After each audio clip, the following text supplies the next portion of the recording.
Wednesday. It's hump day. It is hump day. Yeah, we're halfway through the work week. Thank you very much for joining us on KSAT News Now.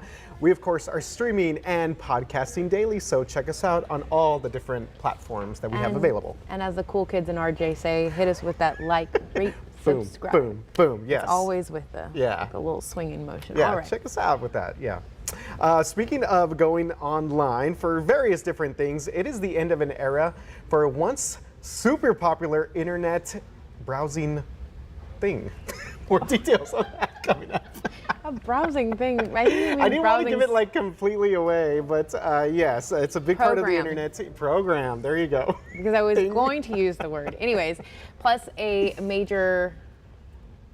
Texas? Yes. A major Texas? Well, a major city in the state of Texas becomes the first to pass what is known as the Crown Act. Yeah, so we'll explain that in just a bit. And hopefully other cities in Texas follow suit. But in South Texas, results are in for a special election for Congressional District 34. Historically, that district, it's more along the Rio Grande Valley, has been blue, but a Republican has won over the area. That's right. Republican Mayra Flores becomes the first Mexican-born woman elected to Congress, and she's getting praise from Governor Greg Abbott.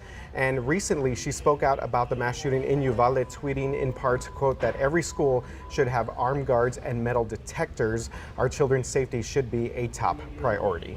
So sticking with Uvalde, it's been more than 3 weeks since the tragedy has happened, and there are still many questions about law enforcement's response to the mass shooting at Robb Elementary. That's right. State Senator Roland Gutierrez, who represents Uvalde, said that he was originally told by Texas DPS Director Stephen McCraw that 2 to 13 troopers were inside the building, that being the school, during the shooting. Gutierrez said that some of the troopers had ballistic shields, and McCraw told him that he regretted standing down. DPS officials said yesterday that reports of troopers just waiting outside those 2 classrooms are, quote, inaccurate.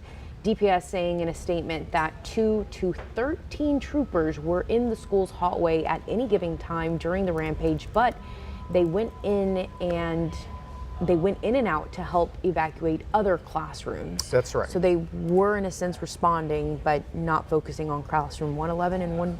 Yes. So basically, yeah, that they were working on some of the evacuation procedures that were taking place there, but they did acknowledge that they were either in and out of that building at some point during, that entire rampage. So it's still unclear why DPS didn't take over command of the scene from Uvalde School District Police Chief Pete Arredondo. Of course, Arredondo has been criticized heavily for not sending in officers to confront that gunman sooner. Gutierrez also questioned Uvalde County District Attorney Christina Mitchell Busby and the delay in the answers for all of these questions that are still pending.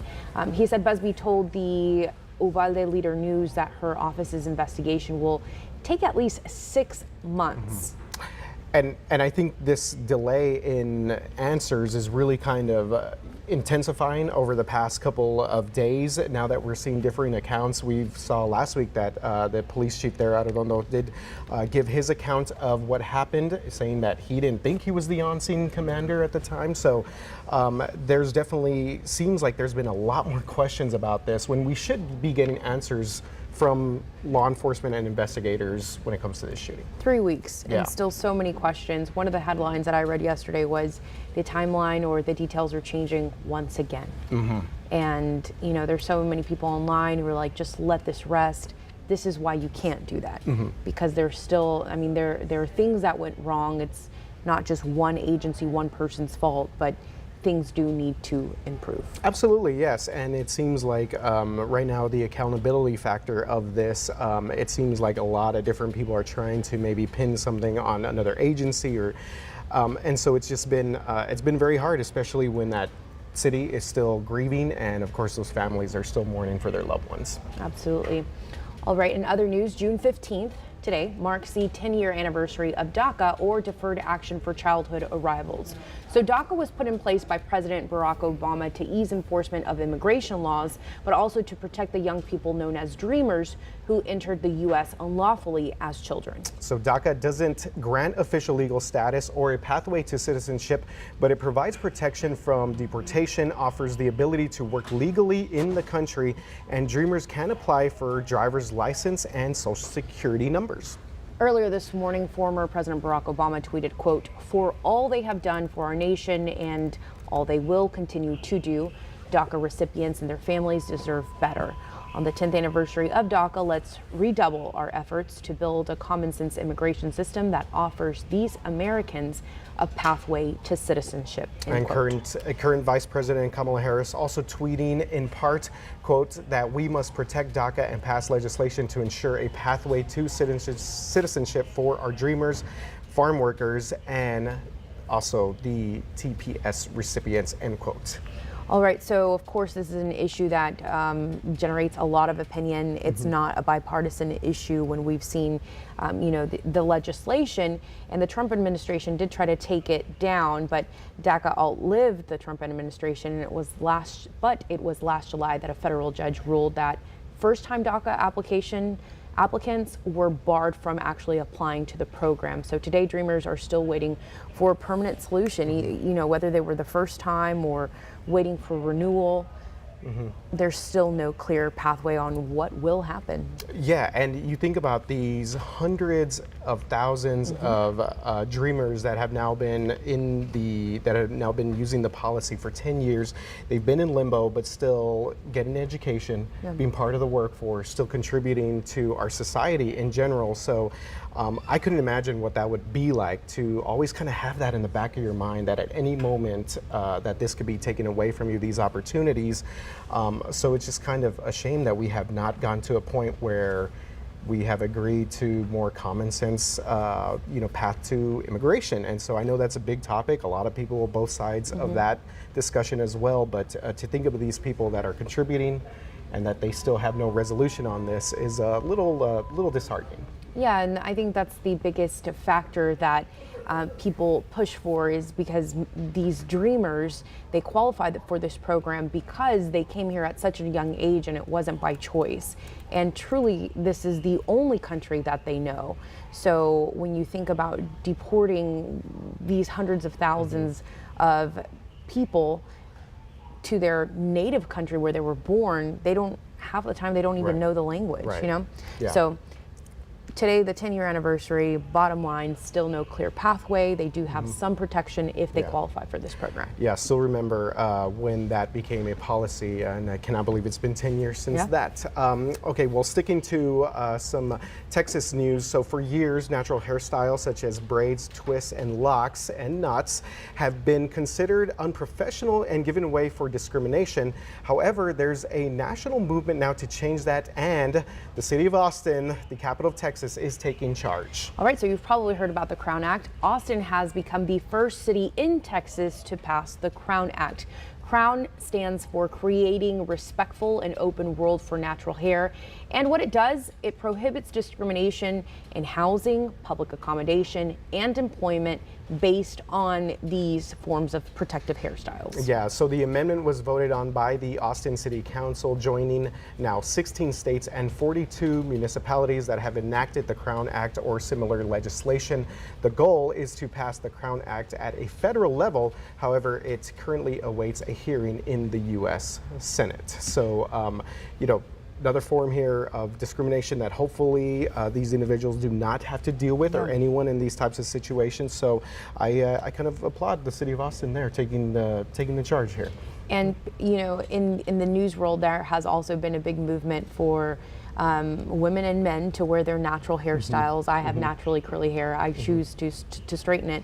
But I remember back when I started in the industry, one of my supervisors told me that it did look more professional to have straight hair. Yeah. So I was still hired. I didn't have straight hair, but it's something that came along with time. So anyways, it's great to see those changes, because you shouldn't have to change something so natural. I mean, the curls are beautiful, the knots, the braids. Yeah. That's great. I mean, it's all about inclusion, diversity. We see that now, hopefully, in several different workplaces across the state. So it's good to know that that is kind of taking shape a little bit more here across Texas. So RJ, today we're saying goodbye.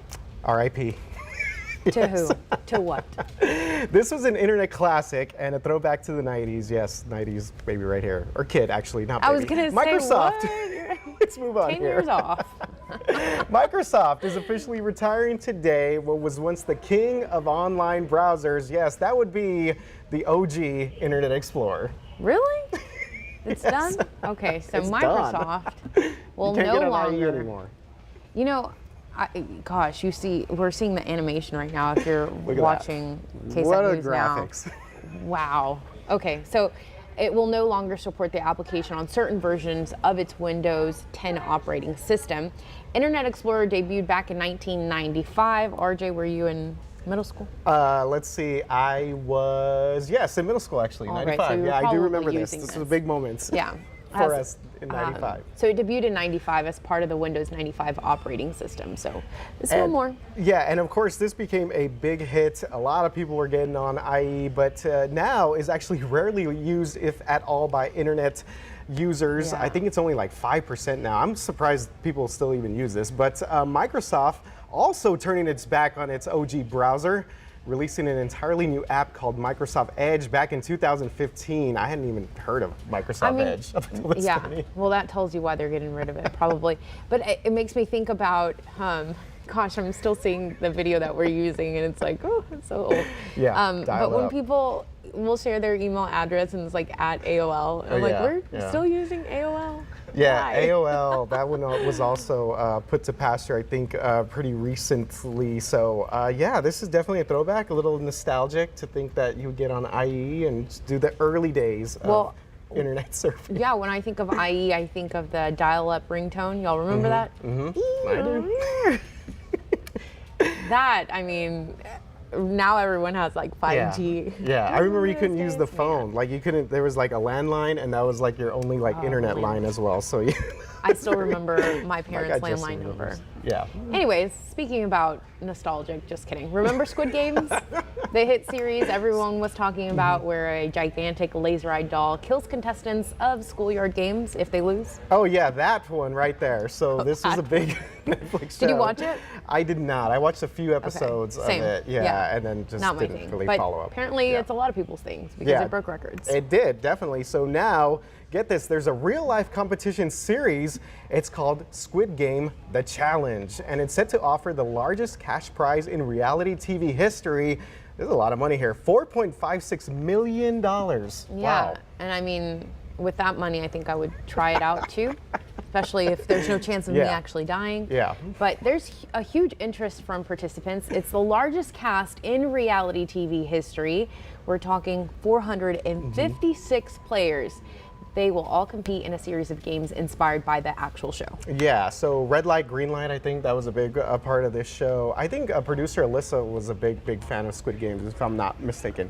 Were you She's a fan? nodding her head. Oh, she said still one. Ma'am, We failed, she said it was obviously. our homework to watch We it. have apparently failed. But to answer your question, Alicia, in this game, people are not going to die. So good news there, right? Okay, Netflix says it's a reality show full of tensions and twists, but the worst fate will be going home empty-handed and not dying, I guess. Oh man, I wouldn't participate. Would you do this? I don't know if I do this one. Would you do any sort of reality show No, or I thought about competition? Survivor. You remember, is Survivor Yeah. still a thing? Yeah. It is. Yeah. It is. Yeah. Well, you know, they have like the weird challenges or Yeah. don't you have to eat like weird things Weird sometimes? bugs or something like that, I wouldn't yeah. even do that. Give me some Road Rules. Remember that? That MTV? Oh, yeah. Road Road Rules, Real World Rules. You Challenge, remember that, baby. Let's Justin? do I that. do. That's not real TV though. That was all staged. Ah, what? Let us dream. But Wow, Justin, that kind just of bring money, us down. sign me up. Yeah. I'm in. You know And what? you're not could gonna be- die. You know what could be a part of Squid Games? Just walking a mile in the Texas heat. That is a Oh, challenge Speaking I these like that. or days. running. Very nice. It is a challenge. There's no doubt about it. And you know, we got some cloud cover today, so that helps. That helps. It's going to bring the temperature down some. We actually had a few sprinkles this morning too. We were so excited on the morning show. I can't even tell you because someone said they saw a sprinkle. It's like we haven't seen rain in forever. It's just exciting to see that. And we look at the radar right now. There are a couple of showers trying to pop up here around San Antonio. So it's possible you may have to use windshield wipers for like 2 seconds. But at least it's something. It's better than the heat that we've been seeing, and we may see a few more of those showers this afternoon along with some cloud cover. There's the scene outside, so it is actually mostly cloudy, and that's keeping temperatures down some. 88 degrees at the airport. Dew point is at 70. South-southeasterly winds at 16, and gusting to 25, so it's going to be another somewhat windy day. You can see all the clouds that have rolled in here, and it's because we have a disturbance just after our west. We can see it on water vapor. See a little spin right there? That is bringing in some deeper moisture, some clouds, and that's part of the reason that we'll have temperatures hopefully under 100 degrees today. The forecast shows we may see a couple showers here and there. It's just a 10% chance of rain, so not a good chance at all. The KSAT 12-hour forecast, 95 by 2 o'clock, and 98. Who knew we'd be so excited about 98 degrees? Yeah, it's also Alicia's favorite 90s band, but that's neither here nor there. Mine? Nick Lachey, hello. Come on. No. Wait, you were using dial-up internet. You were, never mind. Yeah, Internet Explorer. 87 degrees by 10 o'clock. And Saharan dust, that's the other big story. We're going to see more dust. We've seen some today. We're going to see more tomorrow. A nice plume of dust coming in here. We're going to put it in the dense category, so air quality not so great tomorrow. May affect your sinuses. If it bugs you or folks with asthma or lung issues, know that that will be an issue tomorrow. Starts to subside on Friday, and we'll see less of that by the weekend. Here's the extended forecast, and yeah, there's more 100s in there. This weekend, I know we got a lot going on. Father's Day, Juneteenth. It is going to be hot outside, somewhat sticky, and we'll see those hot temperatures going into next week. You know, the dust, a lot of people ask about it. This happens every summer. So it gets carried all the way across the Atlantic, and the wind, it's pushed way up into the atmosphere, so it travels all the way to Texas and parts of Florida, but actually it does some good. You know, we feel it sometimes with sinuses and stuff, but it carries dust to the parts of the Amazon, and it's actually what helps to bring nutrients there to the Amazon. So it's all a cycle.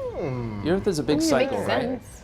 Yeah. People That's just very hating cool. on the dust, but it's doing some good work. It also prevents tropical storms and hurricanes from developing. So Look at Justin. Dropping a little knowledge. Dropping some dust. you don't have to wait on the dial-up. I can give it to you straight right now. Before I clear the record here, yes, it it is super windy because on the street that I live on, I saw a bunch of the trash cans knocked over because it's pretty windy. Yeah, so the if you're going wind's- to take out your trash, wrap it up and make sure that it's all good. Also, I would like to clear the record.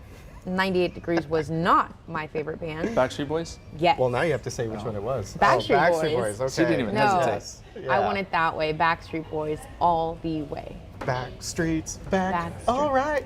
Don't There make we me go. start dancing. There we go. See, Thank we're you, going all Justin. back in the 90s. We're all back in the 90s now. Justin knows what's up with the 90s, right? 90s guy, too. Yeah, by the way, My guy. very quickly, did you hear the joke? I can't take credit for it. Another meteorologist in Lord. another market. Okay. Don't Did do you it. see that? Yes. Yes, I did. Say it. So he said that we're stuck in the 90s this week, just like the Cowboys. Yep. Peaking in the 90s. Peaking in the 90s, Just like that's the what it Cowboys was. had peaked in Just the like 90s. the Yeah. Cowboys. Anyway, My response was like, That how was long was hilarious. that guy waiting to use that joke? But he you didn't just even said crack it a was so smile. It was nonchalant. very straightforward. It was great. I'm not a Cowboys fan, and that still hurt me too. That one. You're like, not a stung. Cowboys fan? No, I'm not a Cowboys fan. Get outta here. Vikings, baby, All right, for life. well, RJ needs to get out of here, so we will see you tomorrow at 11 a.m. Thanks for tuning in. Remember, rate, like, subscribe to the podcast. Hit us with that. Have a good one.